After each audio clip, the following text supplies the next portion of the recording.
नाम में ऐसी ताकत है, ऐसी शक्ति है, मन लगे या ना लगे, आलस पैदा हो या नींद आ जाए, कुछ भी हो, आप नाम जपते रहिए, क्योंकि नाम में इतनी शक्ति है। बड़े बड़े पार हो गए हैं।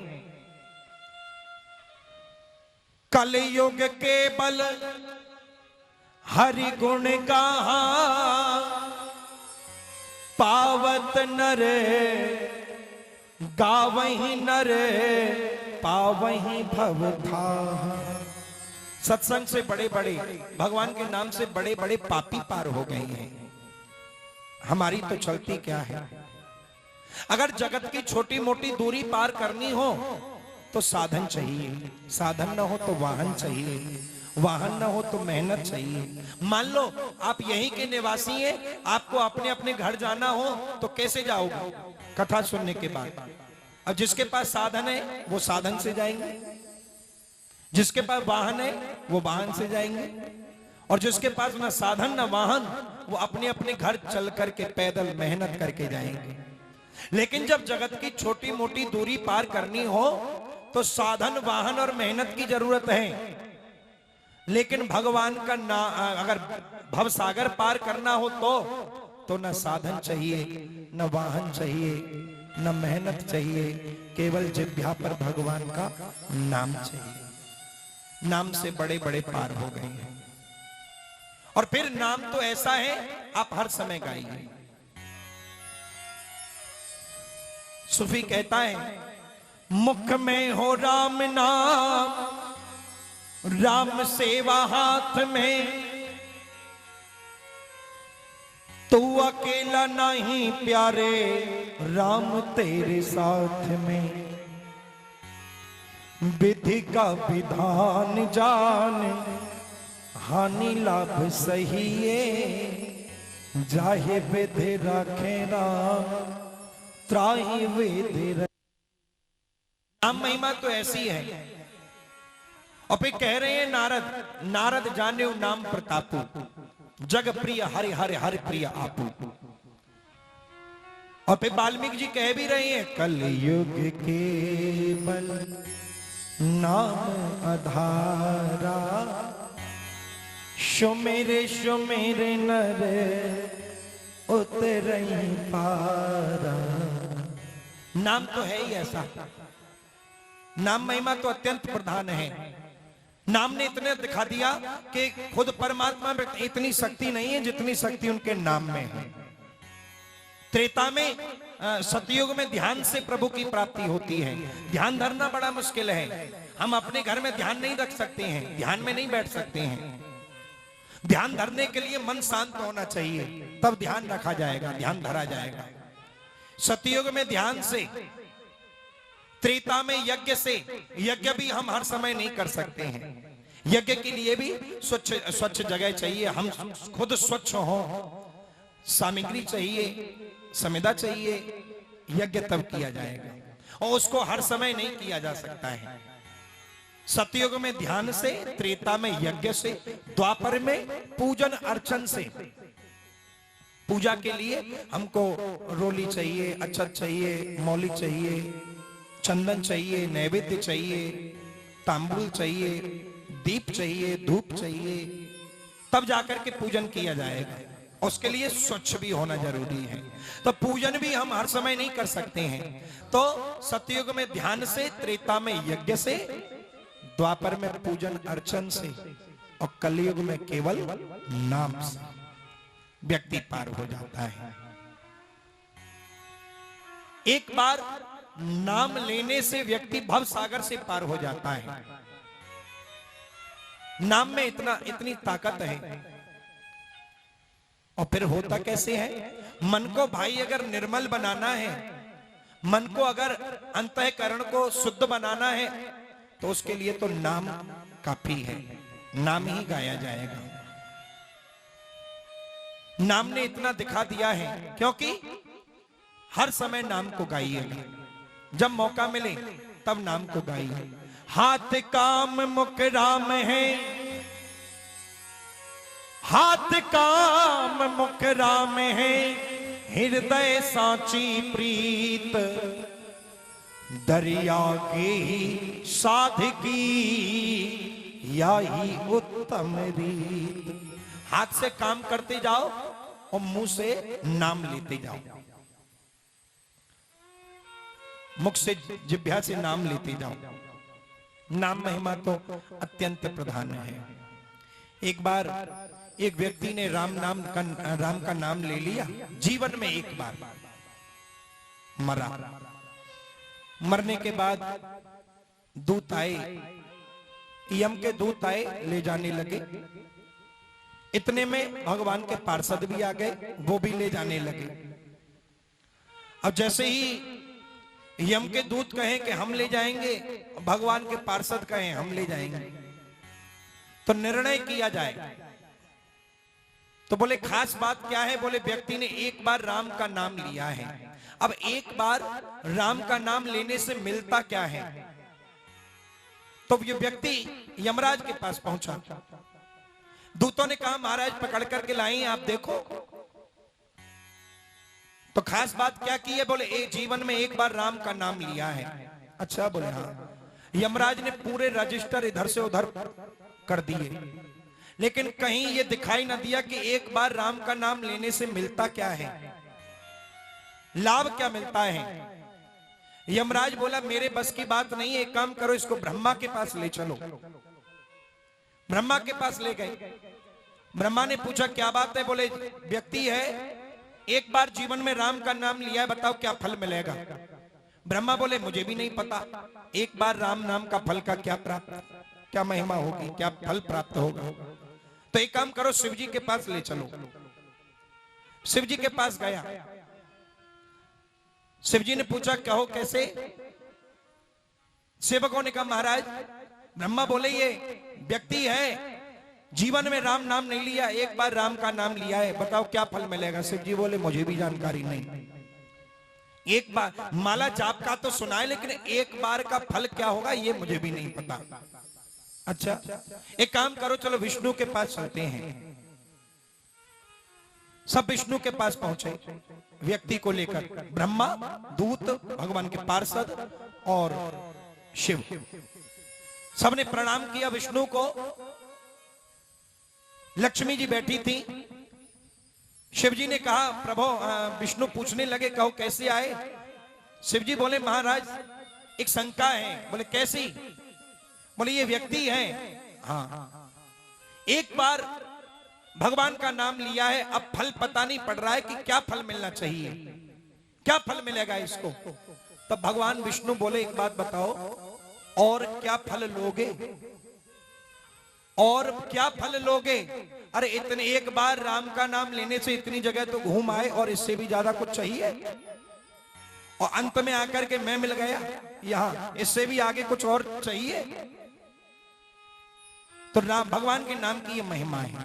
लेकिन सूफी कहता है जो करते रहोगे भजन धीरे धीरे, भजन धीरे धीरे, तो मिल जाएगा वो सजन धीरे धीरे, तो मिल जाएगा वो सजन धीरे धीरे। जो करते रहोगे भजन धीरे धीरे, भजन धीरे धीरे, तो मिल जाएगा वो सजन धीरे धीरे, तो मिल जाएगा वो सजन धीरे धीरे। जो करते रहोगे, ताली बजा कर गाइए।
मुश्किल नहीं है, कोई काम दुनिया में मुश्किल नहीं है, मुश्किल नहीं है, मुश्किल नहीं है, कोई काम दुनिया में मुश्किल नहीं है, कोई काम दुनिया में मुश्किल नहीं है, जो करते रहोगे यतन धीरे धीरे, जो करते रहोगे यतन धीरे धीरे, जो करते रहोगे भजन धीरे धीरे, भजन धीरे धीरे, तो मिल जाएगा वो सजन धीरे धीरे, तो मिल जाएगा वो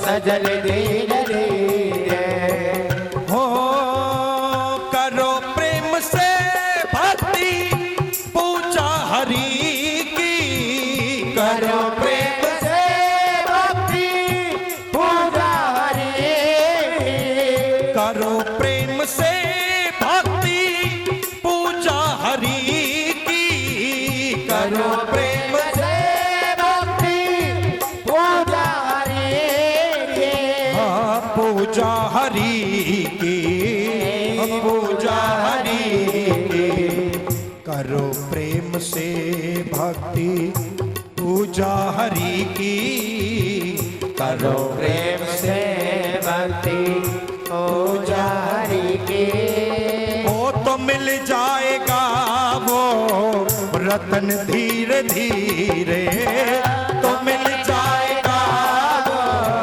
रतन धीरे धीरे, हाँ, तो मिल जाएगा वो रतन धीरे धीरे, तो मिल जाएगा वो रतन धीरे धीरे, जो करते रहोगे। इसलिए भगवान के नाम को गाइएगा। नाम महिमा तो कलयुग में अत्यंत प्रधान है। तो भगवान भी हमको यह कथा भी हमको यही सिखाती है, भगवान के नाम को गाइए और अंतःकरण को निर्मल करिएगा। कथा क्या है? बोले भगवान का परिचय बतलाती है कि भगवान कैसे हैं, क्योंकि जब तक किसी के बारे में हम सुनेंगे नहीं तो जानेंगे कैसे, जब तक जानेंगे नहीं तो पहचानेंगे कैसे, मुलाकात कैसे होगी, और जब तक मुलाकात नहीं होगी तब तक मिलना कैसे होगा, आपस में मिलन का भाव कैसे बढ़ेगा। इसलिए कथा बतलाती है कि भगवान कैसे हैं, और कैसे हैं? अति कोमल रघुवीर स्वभाव। भगवान का स्वभाव जो है वो कोमल है, अति कोमल है, क्योंकि भगवान तो अति कोमल। भगवान ये नहीं देखते कि तुम कैसे आ गए, भगवान ये नहीं देखते कि तुम कैसे थे, नहीं। भगवान अगर हमारे अवगुणों को अगर देखने लग जाए तो ऐसे जो है 25 जन्म निकल जाएंगे, हमारे जो भगवान का दर्शन या भगवान की कथा न मिल पाए। भगवान अगर हमारे अवगुणों पर दृष्टि डालने लग जाए तो हमें कई जन्म निकल जाएंगे, जो भगवान का दीदार ही नहीं हो पाएगा, दर्शन नहीं हो पाएगा, कथा नहीं मिल पाएगी, सत्संग नहीं मिल पाएगा। भगवान कैसे? अति कोमल।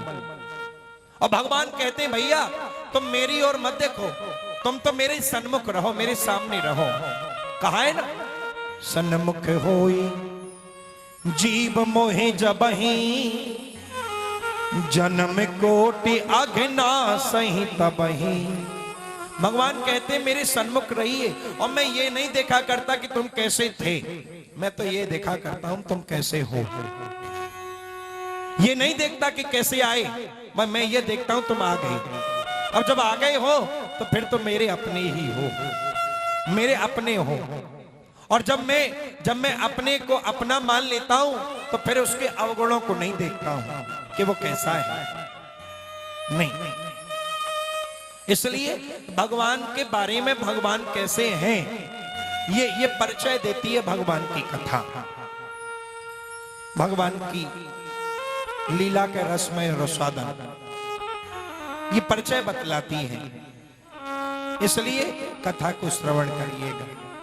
और फिर दूसरा हमारे पास तो ऑप्शन भी है, बोले एक तो भगवत कथा है, दूसरा जो मोक्षदायिनी है, और दूसरा अधिक मास का महीना भी है, और तीसरा श्रावण का महीना भी है, और चौथा भगवान की शरण, भगवान की शरण मंदिर के श्री प्रांगण में।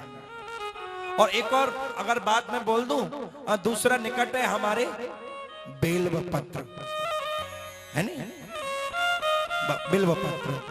और फिर तीसरा आगे का जो चरण है वो यह आता है, और जो अगली जो कृपा है वो है वैष्णव, सब वैष्णव हैं, सब भक्त हैं, सब भक्त हैं। यहाँ जो आ जाएगा वो उसी रंग में रंग जाएगा, सब पटका पटका डालकर सब एकदम भगत जी बन जाएंगे। हाँ। तो अगला है सब वैष्णव, सब भक्त। अब यहाँ आने के बाद तो सब भक्ति हैं, फिर वो कोई अलग नहीं है, फिर तो भगवान का दास है, भगवान का सेवक है, और भगवान के चरणार बिंदों में बैठ करके और यही आकांक्षा करते हैं कि भगवान अकारण करुणालय वरुणालय, बिना किसी हेतु के कृपा करने वाले, कल्प मनवांछित कल्प बख्श, मनवांछित फल देने वाले, बिना किसी हेतु के। आपका कोई भगवान ये नहीं देखते कि तुमसे मुझे ये मिलेगा तो मैं तुम्हें ये दूंगा, तुमसे मुझे ये मिलेगा तो ये दूंगा, नहीं, बिना किसी हेतु के कृपा करने वाले हैं। और कह भी रहे हैं, सच्चिदानंद रूपाय विश्वोदपत्यादि हेतवे तापत्रयम्